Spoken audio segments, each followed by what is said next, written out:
પાપનો ઉદય નિવારવો. આ બીજી વાત પણ સાધકને ધ્યાન રાખવાની છે. પહેલાં પુણ્યનો સંગ્રહ કરવાનો. જો કે આધ્યાત્મિક કક્ષાએ વ્યક્તિ જ્યારે એકદમ છલાંગ મારતો હોય છે ત્યારે એને પુણ્યની બિલકુલ જરૂર પડતી નથી. પણ જ્યાં સુધી આપણે પ્રાથમિક કક્ષામાં હજી પડ્યા છીએ ત્યાં સુધી આપણને પુણ્યની જરૂર પડતી રહેતી હોય છે. એટલે પહેલી વાત પુણ્યનો સંગ્રહ કરો અને બીજી વાત પાપનો ઉદય નિવારવો. પાપનો ઉદય નિવારવો આ સમજવાની આપણે કોશિશ કરીએ. ગમે ત્યારે પાપનો ઉદય થઈ શકે અને પાપનો ઉદય થાય તો શું મળે માણસને? સુખ કે દુઃખ? હા, ગમે ત્યારે વંટોળો ત્રાટકી શકે છે, ગમે ત્યારે તોફાન આવી શકે છે, ગમે ત્યારે આંધીઓ આવી શકે છે. એટલે જ્યારે પાપનો ઉદય થતો હોય છે ત્યારે વ્યક્તિને દુઃખ મળતું હોય છે. પણ ઉદય ના આવે તે પહેલાં એને અબાધા કાળ જૈન દર્શનમાં કહે છે. હજી આપણે કરમ બાંધ્યા છે, આમને આમ પડ્યા છે, ઉદયમાં આવ્યા નથી. જ્યારે આમને આમ પડ્યા છે ત્યારે શું કરવાનું? તો બીજા સૂત્રમાં શું કહે છે? પાપનો ઉદય નિવારવો. એનો મતલબ શું? હજી ઉદયમાં આવ્યા નથી, આમને આમ પડ્યા છે, તો તમે ધર્મ પુરુષાર્થ કરો અને એ ધર્મ પુરુષાર્થ કરી અને એ પાપના આવનારા પાપના ઉદયને શું કરવાનું? નિવારવાનું. આ વાત તમને મગજમાં બેસે છે? આમ લક્ષ્મીમાં આ બરાબર બેસે છે? બરાબર કે હજી ઉદયમાં નથી આવ્યું એનાથી પહેલાં તમે સારા કામ કરી, સારો પુરુષાર્થ કરી, સત્કર્મ કરી અને આવનારા ઉદયને તમે શું કરી દો? ટાળી દો, એને અટકાવી દો. કર્મ છે ત્રણ રીતે વિખેરી શકાય છે. 3-4 પદ્ધતિઓ છે. સ્પૃષ્ટ, બદ્ધ, નિધત, નિકાચિત. આ વર્ગીકરણ થાય છે જ્યારે પણ કોઈના પણ કર્મ બંધાય છે. કર્મ બંધાયા પછી આ 3 વાત રહેલી છે. સ્પૃષ્ટ, ઘણા કર્મો કેવા રહેલા છે? સ્પૃષ્ટ. સ્પૃષ્ટ મતલબ કે આ મારો રૂમાલ છે, અહીંયા પડ્યો છે, હવે અહીંથી મારે રૂમાલને ખસેડવો છે તો કેટલી વાર લાગશે? અહીંયાથી આ રૂમાલ ખસેડી અહીં રાખી દીધો. આ સ્પૃષ્ટ કર્મ. એટલે આપણે કોઈ પણ પ્રયાસ કરીએ તો તેવા કર્મને આપણે હટાવી શકીએ. બીજો કર્મ છે બદ્ધ કર્મ. આ દોરી અહીંયા બંધાયેલી છે, એને આપણને છોડવી છે. તો છોડતી વખતે સમય લાગે કે ન લાગે? 1-2 ગાંઠ છે, 3 ગાંઠ છે તો થોડો આને સમય ન લાગ્યો, અહીંયાથી ઉઠાવ્યું, અહીંયા મૂકી દીધું. પણ આ ગાંઠને આપણને છોડવી હોય તો થોડી સેકન્ડો લાગે. આવા કર્મ રહેલા છે કે જે કર્મ થયા પછી, બાંધ્યા પછી એ કર્મને છોડવા માટે થોડો સમય લાગે. એ કર્મને કહેવાય છે બદ્ધ કર્મ. અને ત્રીજા પ્રકારના કર્મ રહેલા છે નિધત કર્મ. નિધત કર્મ દાખલા તરીકે આ પાઠ છે, આપણે એક ખીલી લીધી, હથોડી લીધી અને એકદમ એ પાઠમાં આપણે હથોડી શું કરી? ઠોકી પેલી ચૂંક પર, અને એ ચૂંક આખી અંદર ઉતરી ગઈ પાટમાં, લાકડામાં. હવે એ ચૂંકને આપણને કાઢવી છે બારે, ખીલીને બારે કાઢવી છે તો તરત જ આપણે હાથથી નહીં કાઢી શકીએ. કાઢી શકીશું? નહીં કાઢી શકીએ. શું કરવું પડશે? હા, પકડ લેવી પડશે. અને પકડ લીધા પછી પણ જોર તો કરવો પડશે ને મહેશભાઈ, કે આમ કરીશું અને નીકળી જશે? જોર કરવો પડશે, ખૂબ જોર કરવો પડશે, તાકાત એમાં લગાવવી પડશે. તાકાત લગાવે ત્યારે એ લાકડામાં ગયેલો ખીલો બારે આવે. આ ત્રીજા પ્રકારના કર્મ રહેલા છે કે જે કર્મ એવા રહેલા છે કે વધુ મહેનતે માંડ એ હટી જાય. પણ ચોથા પ્રકારના જે કર્મ રહેલા છે એને નિકાચિત કર્મ કહેવાય છે. એ નિકાચિત કર્મ તો જેમાં બાંધ્યા ગમે ત્યારે ગમે તે સમય એ ભોગવવા પડે, કમ્પલસરી, ફરજિયાત. પણ 3 જાતના જે કર્મ બતાવ્યા, સ્પૃષ્ટ, બદ્ધ, નિધત, એ કર્મોને તમે મહેનત કરીને શું કરી શકો કેશવજીભાઈ? હા, શું કરી શકો? ધર્મ પુરુષાર્થ કરી, ધર્મ પુરુષાર્થ કરી અને તમે આ બધું ઉખેડી શકો, દૂર કરી શકો. આના માટે એક દાખલો રહેલો છે નેમનાથ ભગવાન પધાર્યા અને શ્રી કૃષ્ણ મહારાજા વંદન કરવા માટે જાય છે અને શ્રી કૃષ્ણ મહારાજા વંદન કરે છે. કોને વંદન કરે છે? 18 સહસ્ર સાધુજીને વિધિશું વાંદ્યા અધિકે હરખે પછી નેમીજીને સ્વર કેરા ઉભા મુખડા દેખે હો પ્રભુજી નહીં જાઉં નરકને ગે નહીં જાઉં હો પ્રભુજી નહીં જાઉં નરકને ગે. 18,000 સાધુઓને શ્રી કૃષ્ણ મહારાજાએ વિધિ સાથે વંદન કર્યા. નેમ પ્રભુને કીધું કે આટલા યુદ્ધો કર્યા છે, ક્યારે મને થાક નથી લાગ્યો, પણ આજે આટલા સંતોને વંદન કર્યા પછી મને જરાક થાક લાગ્યો છે. ત્યારે ભગવાન શું કહે છે? નેમ કહે તુમ 4 નિવારી 3 તણા દુઃખ રહ્યા. કૃષ્ણ કહે હું ફરી ફરી વંદું હર્ષ ધરી મન હૈયા હો પ્રભુજી નહીં જાઉં નરકને ગે નહીં જાઉં હો પ્રભુજી નહીં જાઉં નરકને ગે. પાપના ઉદયને નિવાર્યો. શેનાથી નિવાર્યો?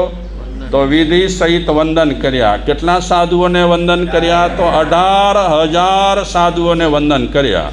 1000 કાંતિભાઈ શરીર કોર ન ઘટે.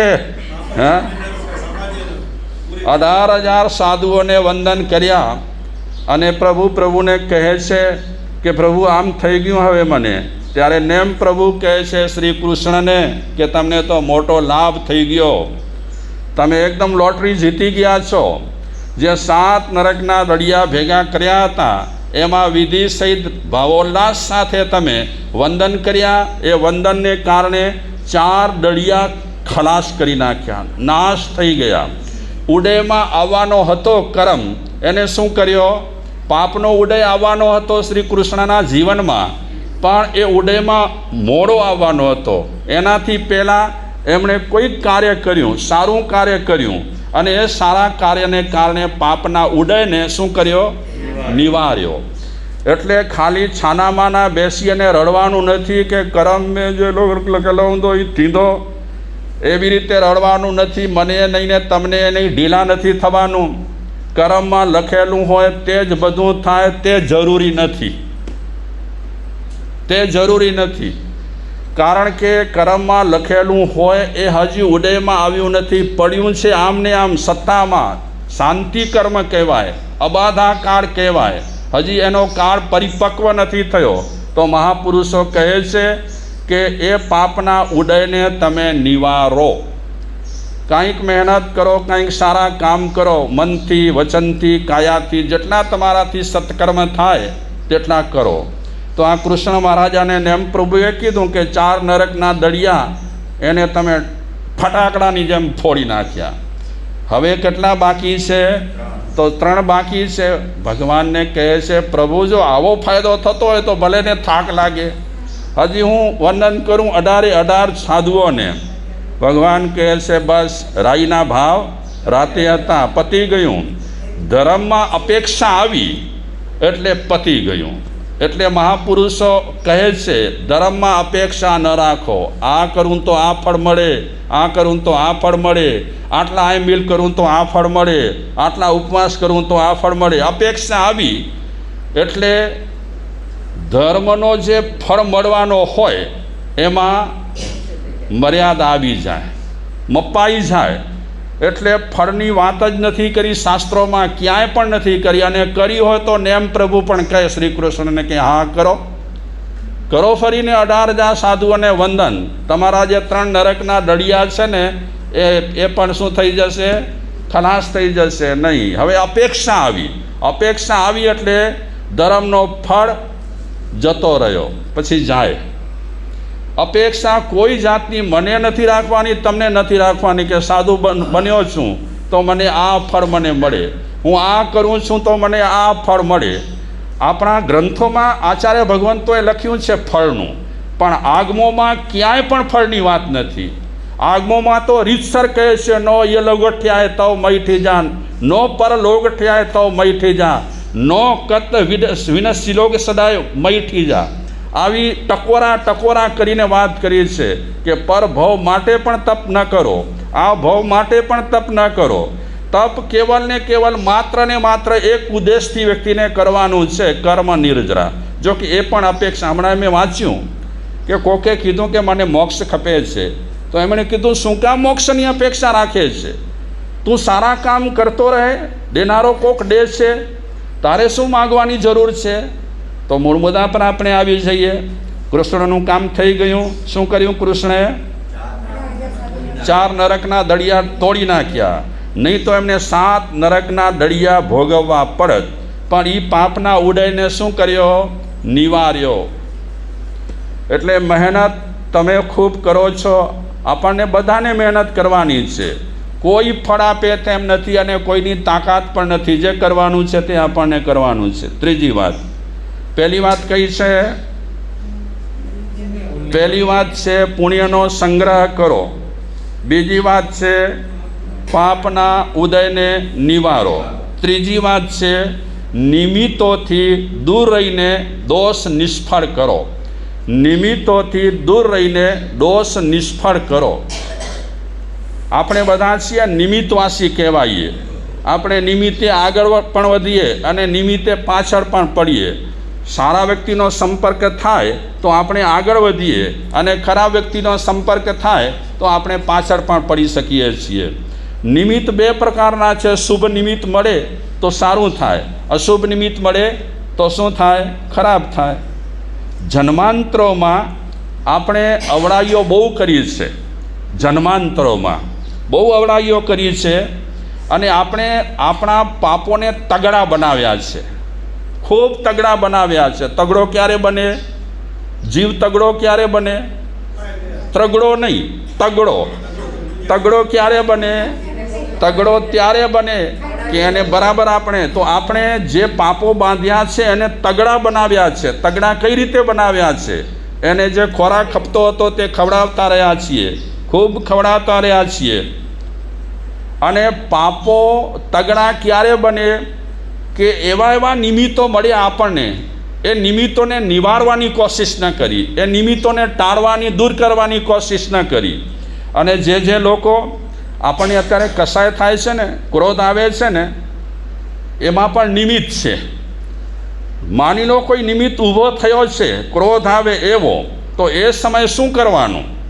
નિમિત્તોથી દૂર રહી દોષોને નિષ્ફળ કરો. હમણાં ક્રોધ મને આવી રહ્યો છે, આ પ્રસંગ બન્યો છે એટલે તો મારે નિમિત્તને ટાળવો છે, જતો કરવો છે. અગર નિમિત્તને હું ટાળીશ નહીં, પકડી લઈશ તો મને ક્રોધ આવવાનો, મારાથી કસાય થઈ જશે, મારાથી રાગ આવી જશે, દ્વેષ થઈ જશે.